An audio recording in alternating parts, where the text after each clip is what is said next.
దేశవ్యాప్తంగా జరుగుతున్న ఈ 4 లేబర్ కోడ్ల రద్దు కోసం సిఐటితో పాటు పిఠాపురం నియోజకవర్గ వెంకటేశ్వర తరఫున మేము కూడా పాల్గొనడం జరిగింది.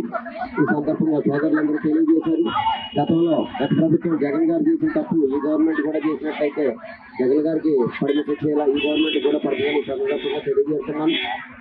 ఎందుకంటే మా వెల్ఫేర్ ఫండ్ లో ఉన్న డబ్బులన్నీ వాడేసుకుని మా పథకాలన్నీ రద్దు చేసి హక్కు ఎవరికీ లేదు. పాత గవర్నమెంట్ అదే విధంగా ప్రవర్తించింది కనుక నిలబట్టమైంది. అదేవిధంగా ఈ గవర్నమెంట్ కూడా మా యూనియన్ తరఫున మా సిఐటి తరఫున కూడా మేము హెచ్చరించడం జరుగుతుంది. అలాగే సోదరులందరూ చెప్పారు, మాకు కూడా గీత కార్మికుల్లాగే 50 సంవత్సరాలకి పెన్షన్ ఇచ్చే విధానం అమలు చేస్తామన్నారు. ఆ విధంగానే మా భవన నిర్మాణ కార్మికులు కూడా 50 సంవత్సరాలకి పెన్షన్ ఏర్పాటు చేయాలని ఈ సందర్భంగా తెలియజేసుకుంటూ తెలియజేస్తుంది.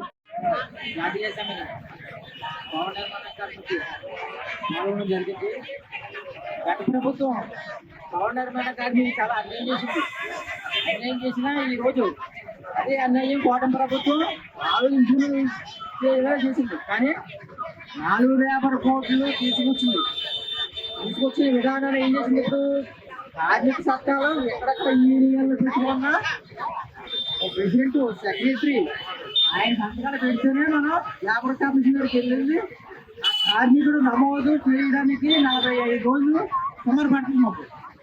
కానీ ఆ 45 రోజులు పడకుండా ఎప్పుడు నమోదు అవుతామో ఈ 450 రోజులు తెచ్చింది కేంద్ర ప్రభుత్వం. ఈ భవన నిర్మాణ కార్మికులకే దాన్ని వ్యతిరేకంగా లక్ష్మ అది చాలా అన్యాయం చేసింది.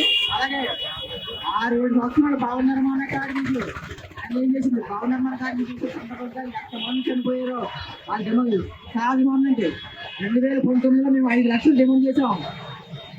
సహజ మరణంకి